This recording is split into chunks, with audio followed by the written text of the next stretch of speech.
सम्मेलन की शुरुआत के लिए मुझे ही चुना गया। ये अपनी जगह तय था, क्योंकि सुभाष जी को साहब किसी ने शिकवा किया ना गिला, पहला पुरस्कार अपने को ही मिला। बात है, जियो बयानी बहुत बढ़िया है। समिति ने सोच समझ के निर्णय लिया, पुरस्कार घर ही पहुंचा दिया। बहुत अच्छे। तो जो लोग हमें पुरस्कार देने आए वो हमसे बोले कि साहब आप आलसियों पर कुछ बोलें, तो अपन ने पूरी ताकत लगाकर अपने होंठ खोले और बड़ी मुश्किल से ये बोले कि भाड़ में जाए यार, कौन बोले।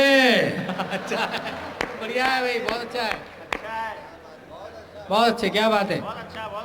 तो हाँ, ऐसा अपना हिसाब किताब है। मैं यहाँ पर आया तो श्याम जी हमारे अग्रवाल जी ने पूछा, बोले राजेंद्र मालवीय आ गए क्या? मैंने कहा आ गया। बोले विश्वास नहीं होता, आप कहीं पहुँच नहीं पाते, 89 से बुला रहे थे, अभी तक नहीं आए, हम कैसे मान ले कि आप आ गए? मैंने कहा छू के देख लो। अच्छा है, बढ़िया है भाई। तो बोले नहीं यार, अब तुम्हारे जिसे को भी कौन छू के देखेगा। तो बोले खाने में क्या लोगे? मैंने कहा 2 लीटर दूध भिजवा दो। बोले दूध क्यों? मैंने कहा क्या है कि उसको चबाना नहीं पड़ता। अच्छा है, बहुत अच्छा है भाई। यार कौन चबाए? क्या बात है। अपने साथ समस्याएं जुड़ी रहती है। अभी सुभाष जी मुझे समझा रहे थे, बोले राजेंद्र मालवीय तुम कुछ नहीं करते, देखो दुनिया ने कितनी उन्नति की है, लोग कहाँ से कहाँ पहुँच गए हैं, रिमोट कंट्रोल, कंप्यूटर, दुनिया भर के आविष्कार हुए, तुम जैसे सारे आलसी होते तो दुनिया में कुछ होता ही नहीं। तो मैंने कहा आप बताइए मैं क्या करूं? बोले करना क्या है, मेहनत करो। मैंने कहा उससे क्या होगा?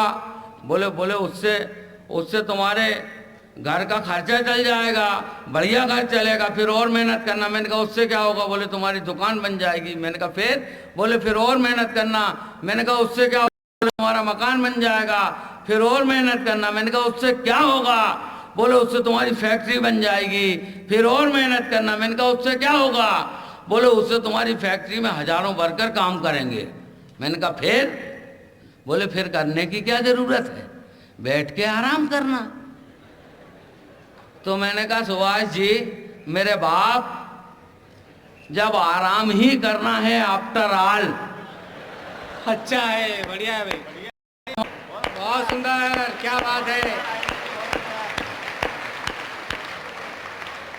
बहुत बढ़िया शुरुआत भाई राजेंद्र मालवीय ने कर दी है। उनके दाएं हाथ पे आप भाई तुम शादी कर लो। मैंने कहा अपन आलसी आदमी है श्याम भाई, अपने से ये जवाबदारी निभेगी नहीं। तो बोले घबराने की क्या बात है, हम तो हैं। बहुत अच्छे, क्या तो मैंने कहा ठीक है, आप है तो अपने को क्या डर है, अपन ने शादी कर ली, अब 10 साल से अपने घर का आटा यही पिसा रहे हैं। एक दिन बोले राजेंद्र भाई ये क्या बात है? मैंने कहा यही वो जवाबदारी है जो अपने से नहीं निभती। बोले हम तो दूसरी समझ रहे थे। मैंने कहा इतने बड़े आलसी अपन नहीं हैं। बहुत अच्छे, क्या बात है। तो ऐसी स्थिति आती रहती है, उससे अपने को समझना पड़ता है। अब आजकल तो आस्तीन में ही होते हैं, तो उन सबको झटकार के चलना पड़ता है। अपन चलते रहते हैं, किंतु इसके बाद भी आप सब मनोरंजन हमारे सर माथे होता है, उसे हम निभाते हैं, अपने तरीके से निभाते हैं।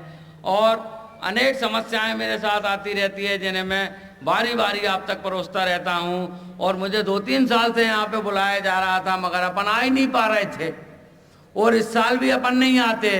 वो तो क्या हुआ कि अपनी पत्नी ने सावित्री का रोल किया और अपन बच गए, और बच गए तो यहाँ तक आ गए कि क्या हुआ, 2-3 दिन पहले यमदूत मेरे घर आया।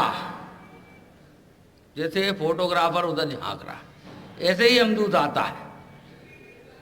2-3 दिन पहले यमदूत मेरे घर आया, बोला राजेंद्र मालवीय मुझे तुम्हारे प्राण चाहिए जस्ट। अब आजकल क्या है, यमदूत भी अंग्रेजी बोलता है और अगर यमदूत अंग्रेजी नहीं बोले तो अपने को वो हर आदमी यमदूत जैसा नजर आता है जो अंग्रेजी बोलता है। तो बोला राजेंद्र मालवीय मुझे तुम्हारे प्राण चाहिए जस्ट। तो मैंने अपनी पत्नी को सामने खड़ी करके कह दिया भाई साहब लेडीज फर्स्ट। अच्छा है, बढ़िया है भाई, बहुत अच्छे। तो उसे देख के वो घबरा गया, बोला यार इसे सामने से हटाओ, मैं इसे देख के डर रहा हूं। तो मैंने कहा यमदूत मेरे बाप, मैं इस खतरनाक आइटम के साथ 10 साल से गुजारा कर रहा हूं। क्या बात है, अच्छा है भाई। तो वो बोला तू ऐसे ही गुजारा कर, बोला तू ऐसे ही गुजारा कर, तेरे को मारने की क्या जरूरत, तू यहीं मर। अच्छा है, बहुत बढ़िया है भाई। तो अपन बहुत यहीं बढ़िया पड़े है, हुए वाह, हैं, यहीं पड़े हुए हैं, तरह तरह के प्रयास करते रहते हैं। अपन आलसी होने के साथ साथ बड़े भावुक भी हैं, भावनाओं में बह जाते हैं, जाने क्या क्या कहता हूँ। क्यों?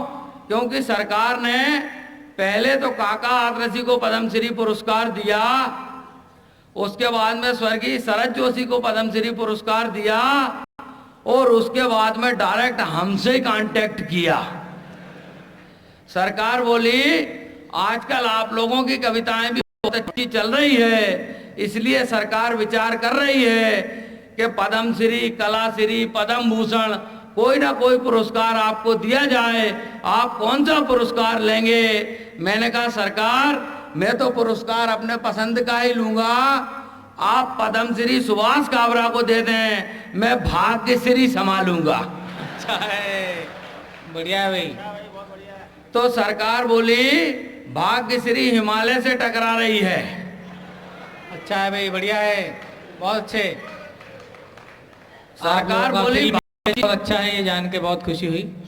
ऐसा कि सरकार बोली भाग्यश्री हिमालय से टकरा रही है, तुम्हारे हाथ नहीं आएगी। मैंने कहा सरकार ऐसी स्थिति में श्रीदेवी भी चल जाएगी।